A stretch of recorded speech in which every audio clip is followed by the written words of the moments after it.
Hello, ladies and gentlemen and children of all ages. Well, wait. Children, you should not be watching this video. Comment, rate, subscribe, like, and favorite, then leave and never come back. That was a terrible joke. Anyway, what we're going to be talking about in this video is pretty much Call of Duty Black Ops 2, why it's so awesome, and what's going on your screens right now.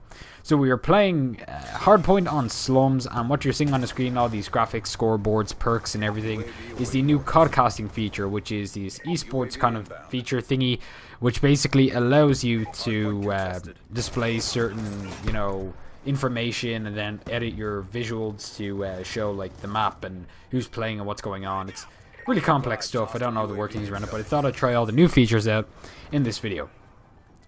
So pretty much we're playing Hardpoint, and pretty much Hardpoint is a fast-paced headquarters, or to put really simply, a King of the Hill game mode. I never really liked headquarters as a game mode, mostly because it's so easy to get you ahead of yourself in that game mode. Capture one headquarters, you're 60 points ahead. Capture another headquarters, you're 120.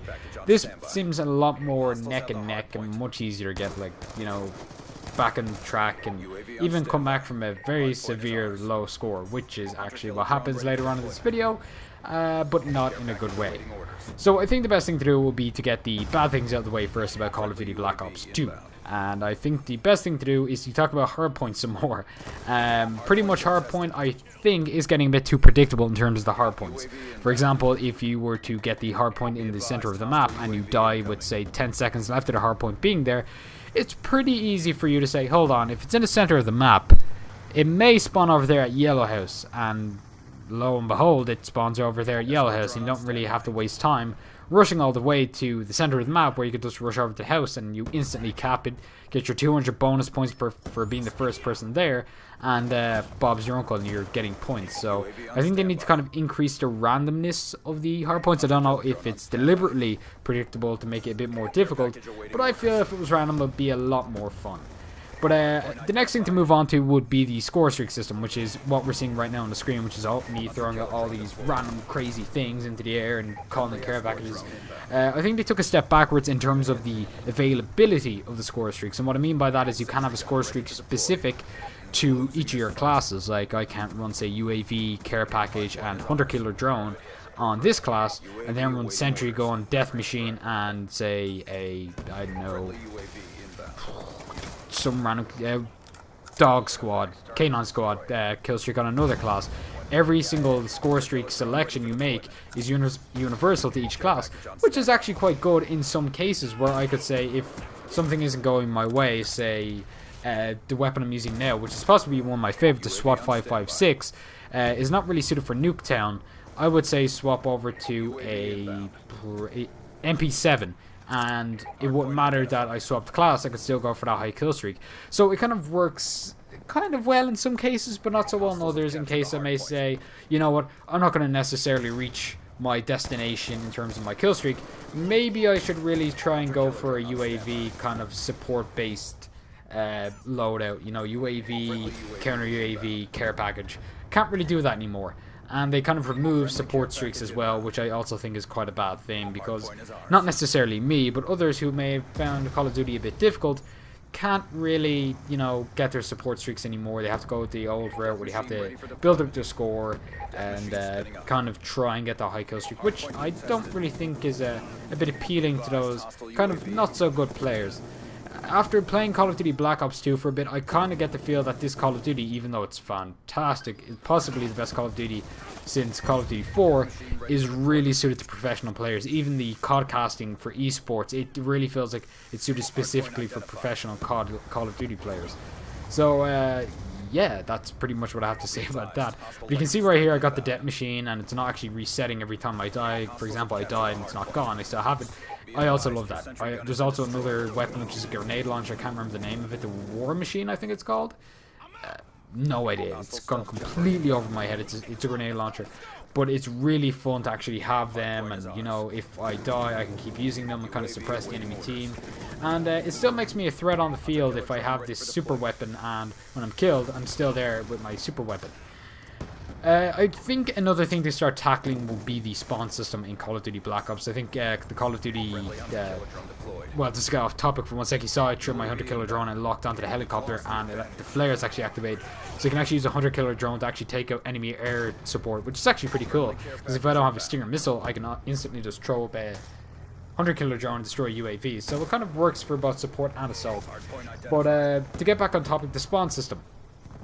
The spawn system Call of Duty Black Ops 2 is good. It's pretty good. I haven't really had any problem, but you will find the one or two occasions where you spawn beside someone. It's not that noticeable, but it is an improvement in my opinion. It's not as easy to get spawn trapped in some cases. Obviously, Nuketown is the exception to that rule where, you know, it's such a small map that you can't help but get spawn trapped in some cases, but Nuketown 2025 is quite fun to play. I may have some gameplay with some shotguns, because everybody likes shotguns. You know, I don't know, there's a lot of stuff like, is the shotguns good? What shotguns are the best? I think I'll put up some gameplay next of some shotguns, because people like them. But what was I going to talk about there? There's a little bit of controversy going around about the sniper rifles in Black Ops 2 being overpowered, and I know it's odd, you know, how can a sniper rifle be overpowered? I do believe they're overpowered. It feels like the sway is non-existent, and you can even get an attachment that turns off the sway nearly completely. And they seem to auto-aim, and you know, it's super quick scopy land. It's a pain. The sniping is getting a bit ridiculous in my opinion. But you know what, there are going to be one or two bad things with this game, but this game has the least amount of bullshit I can say I've ever seen in a Call of Duty game since I started COD 4. But there is one or two problems with the game itself, not gameplay wise, just with the game's actual mechanics, which are the game actually freezes once or twice or 3 times or 4 times during the campaign and the multiplayer menus.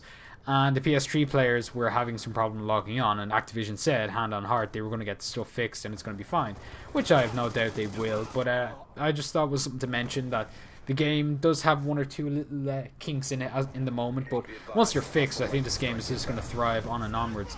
The one thing I am disappointed in, gravely, is the fact that you can't, or didn't, to be more specific and use proper grammar, is you didn't get a season pass in the Hardener Care Package edition of Black Ops 2. It was kind of annoying, because I got the Care Package edition and got a good few things in it, but then I realized, hold on, how come I don't have a season pass?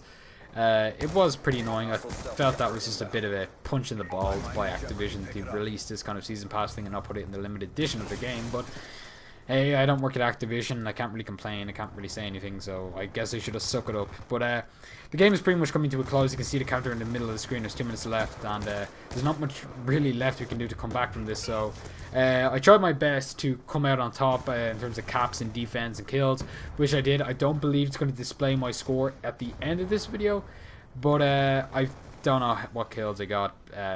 You know, all I know is I came up on top in terms of defense, attacks, kills, and so on. But that was pretty much my entire video of Call of Duty Black Ops 2. I hope it was informational, you enjoyed it, you found this game entertaining, and yeah, that's pretty much my video for today, and I'll hopefully have some more Black Ops 2 on later, so tune in next time for some Black Ops 2, and there will also be some more Star Wars The Old Republic going on this week and next week. Thanks so much for watching, goodbye, good luck, and have fun with Black Ops 2.